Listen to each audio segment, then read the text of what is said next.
What is going on, everybody, and welcome back to the shop. So I got something cool. I'm going to do a quick review of the Bourbon Blade from Bourbon Moth and Moses Toolworks. Got this early or late July and been carrying it since mid to late August. But really, we're going to answer a couple questions that have been asked. People have seen me use it. And we're going to use a bourbon reference here. Is it an Eagle Rare or is it an Evan Williams Black Label?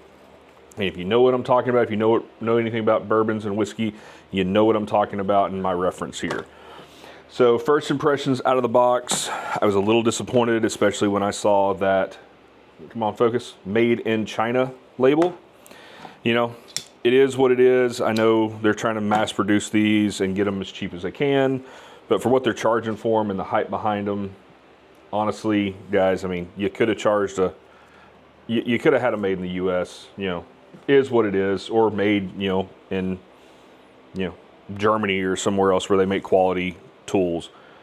That being said, it's a little bulkier and a little heavier than what I thought and what I'd like for a daily carry. My original knife did break the day I got it. The belt clip actually snapped off, and I'll show you this real quick. So this is the original knife. They did send me a replacement, but this is the original one. At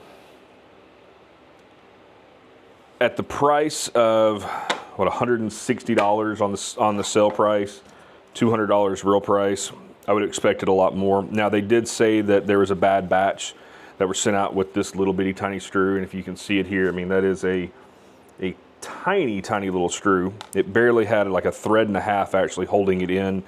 And when I went to put it in my pocket, it just sheared the threads off and went flying.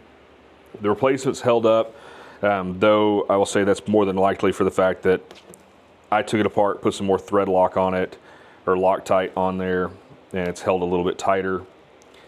And talking about the clip, honestly, it's over-engineered and under-executed. The clip doesn't need to be this strong, guys.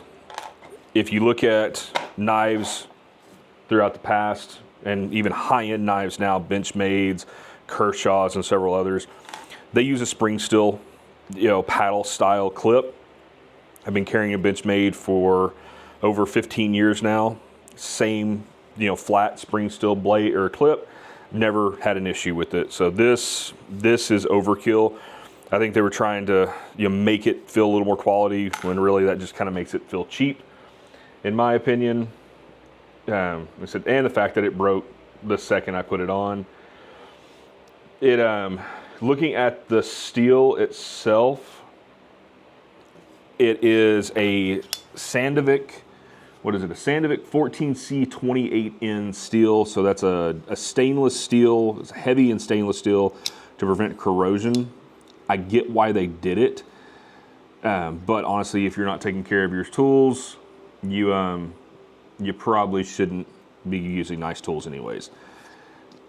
And when you look at the quality of the steel and what that is, honestly, I think they should have gone with like a D2 or a harder grade of tool steel, just for the fact that it's going to hold an edge a lot longer than what this does. I don't want to sharpen my pocket knife all the time. And the thing is about that Sandvik steel that they use, when you look at it price-wise compared to some of the other knife steels that are used throughout the market, it is actually, if not one of the cheapest steels that you can use. So they cheaped out on the steel, because it compared to, and I priced it out, it compared to D2 steel, which seems to be the pretty common quality steel that I've seen for high-end knife makers. It is a bar of this 72 inches long by 1 inch wide, and I think half inch thick or quarter inch thick was $72, or we'll say under $100. Or no, sorry, no, it was $20 for a stick of that. The D2, which again, like I said, common steel used in knife making from what I've seen, it goes for well over almost $200 for the same size stick. So again, still trying to figure out where they justified this price when I'm seeing knives made to the D2 steel going for roughly the same cost as this knife. I understand there's a lot of engineering and stuff gone into this. I will say the blade catch, the lock, that is probably one of my favorite parts of the whole knife, because that thing's not going to come loose. It's got a crossbar, you know, so if you're beating on this thing, you're not worried about it coming loose and possibly folding around and taking out a finger, something like that. I've had that happen in the past with some other knives with their lock design, so I do like that.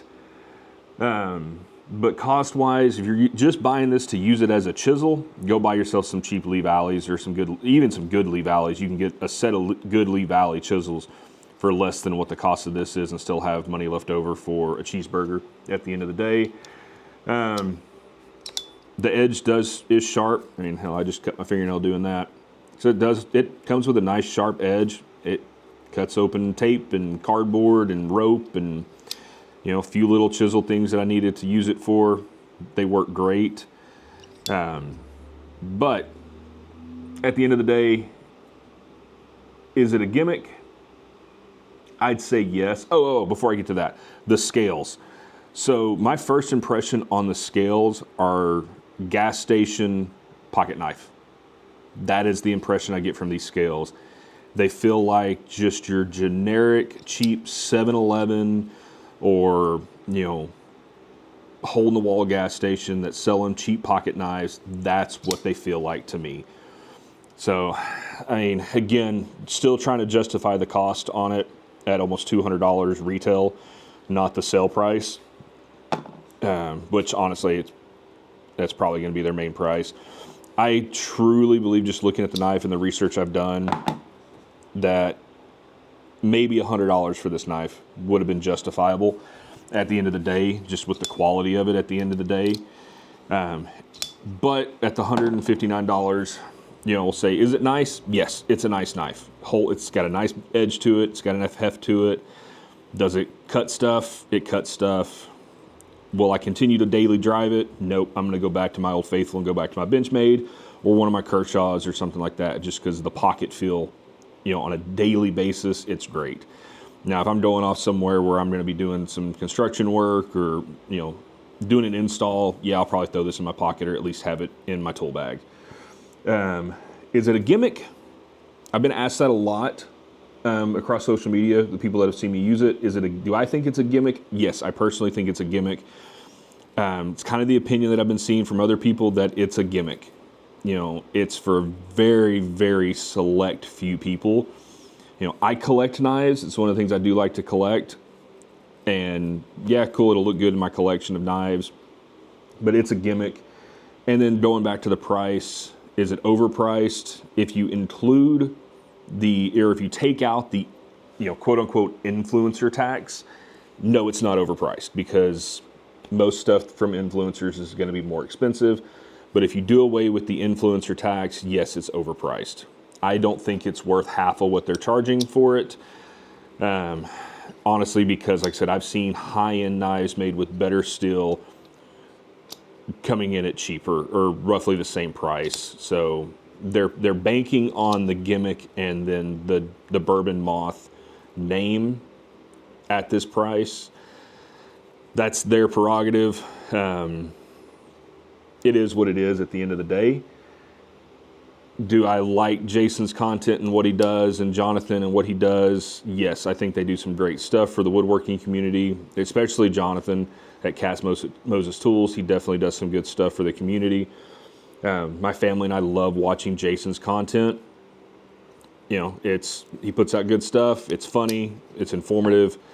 I don't normally buy stuff from influencers unless I truly believe on what they're selling, or if it's for a good cause or something like that. I just did it because, hey, I'm not a Patreon of his.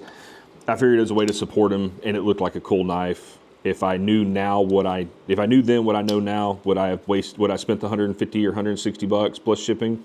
Probably not. Honestly, I would have probably gone and bought something completely different at the end of the day. But hey, you know, if you want one, it's cool. I personally wouldn't waste my money on it again. But yeah, that's it. That's my review of the Bourbon Blade. Got any questions? Leave them down below.